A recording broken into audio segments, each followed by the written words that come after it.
ഇന്നെന്തോ നല്ലൊരു ചെറിയ തണുപ്പുള്ള ചെറിയ മഴച്ചാറ്റിലുള്ളൊരു ദിവസമാണ്. അപ്പോൾ ഇന്ന് പൊതുവേ ചോക്കുവിന് വെള്ളം ഭയങ്കര അലർജിയാണ്. കാരണം പുറത്തിറങ്ങാൻ ഭയങ്കര ബുദ്ധിമുട്ടാണ്. എന്നാലും പ്രഭാതകർമ്മങ്ങളൊക്കെ അവർക്ക് ചെയ്തല്ലേ പറ്റുള്ളൂ. അപ്പോൾ അതിന് വേണ്ടിയിട്ട് പുറത്ത് കൊണ്ടുവന്നാണ്. ഒരു ഞായറാഴ്ചയാണ്. ഞായറാഴ്ച ആയത് കാരണം പൊതുവേ ശാന്തമാണ് എല്ലായിടും. അല്ലെങ്കിലും രാവിലെ ശാന്തമായിട്ട് തന്നെ കിടക്കും.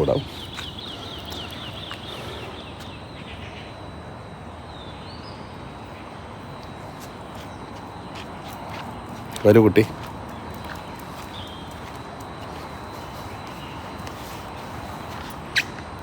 വരൂല്ലെന്ന് വരൂല്ലേ? എന്തേ? നിങ്ങൾക്ക് കഴിഞ്ഞിട്ടില്ല. ഇന്നലെ വൈകുന്നേരം കുട്ടി കാര്യങ്ങളൊന്നും സാധിച്ചിട്ടില്ല.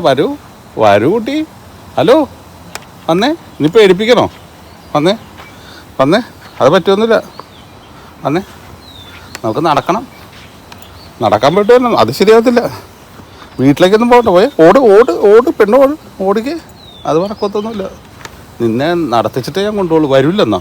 അയ്യോ പെണ്ണെ, ശരിയാകത്തില്ല. ഇന്നലെ വൈകുന്നേരം മഴ കാരണം മടിച്ചു നീ വന്നു.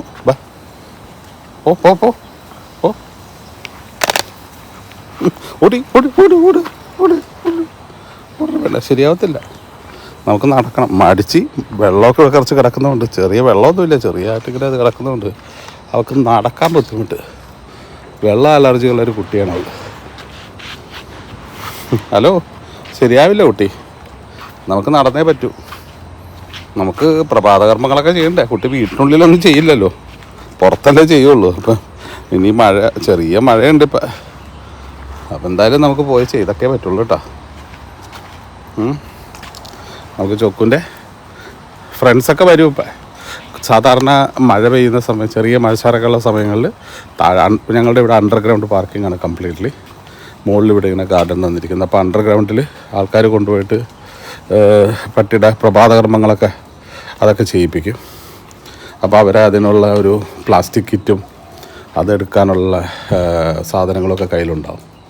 അപ്പോൾ എല്ലാവരും അവിടെ. പക്ഷേ ചോക്കുവിൻ്റെ ഒരു പ്രശ്നം എന്ന് വെച്ചാൽ, ചോക്കു പുല്ലുണ്ടെങ്കിൽ അവിടെ മാത്രമേ കാര്യങ്ങളൊക്കെ സാധിക്കും. അപ്പോൾ അത് ഞങ്ങൾക്ക് ഭയങ്കര ബുദ്ധിമുട്ടാണ്. അപ്പോൾ ഞങ്ങൾ മഴ സമയത്ത് ചോക്കുവിനെ കുടയ്ക്കുള്ളിൽ കൊണ്ടുവന്ന് നിർത്തി ആണ് കാര്യങ്ങളൊക്കെ സാധിക്കുന്നത്. അപ്പം മഴ എവിടെയെങ്കിലും ദൂരത്തൂടെ പോയാൽ പിന്നെ പുള്ളിക്കാരത്തി കാല് വെള്ളത്തിൽ മുട്ടിക്കത്തില്ല.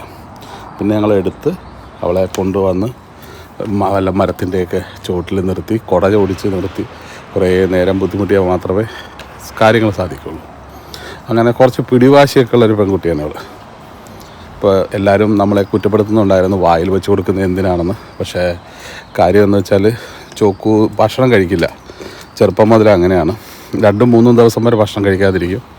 എന്നിട്ടും വന്നിട്ട് ചെറുതായിട്ട് ഇത്തിരി ഭക്ഷണം കഴിച്ചിട്ട് അവൾ പേരിന് കഴിച്ചങ്ങ് പോകും. അപ്പോൾ അത് ഭയങ്കര ബുദ്ധിമുട്ടുകളും ഒക്കെ ആയിട്ട് നമ്മൾ പിന്നെ നമുക്ക് ബുദ്ധിമുട്ടാണല്ലോ. നമ്മുടെ കുട്ടി ഭക്ഷണം കഴിക്കാതിരിക്കുമ്പോൾ നമുക്ക് ആകെ ബുദ്ധിമുട്ടാണ്. അതുകൊണ്ട് ഞങ്ങൾ പിന്നെ വായിൽ വെച്ച് കൊടുക്കാൻ തുടങ്ങി. വായിൽ വെച്ച് കൊടുക്കുമ്പോൾ കഴിക്കുന്നുണ്ട്. അത് കുഞ്ഞായിരുന്നപ്പോൾ മുതലുള്ള ശീലമാണ്. അപ്പോൾ പിന്നെ അത് നമുക്ക് ചെയ്തല്ലേ പറ്റുള്ളൂ. കാരണം നമ്മുടെ അതിന് ആരോഗ്യം പോകുന്ന ഒരു സമയം വരുമ്പോഴത്തേക്കും നമുക്ക് പേടിച്ചിട്ട് നമ്മൾ വാരി തന്നെ കൊടുക്കും. അങ്ങനെ കഴിച്ച് ചോക്ക് ഇപ്പോൾ ഫുഡ് എന്തൊക്കെ ചെയ്താലും ഭക്ഷണം വായിൽ വെച്ചേ കഴിക്കും. അപ്പം എല്ലാവർക്കും ബൈ.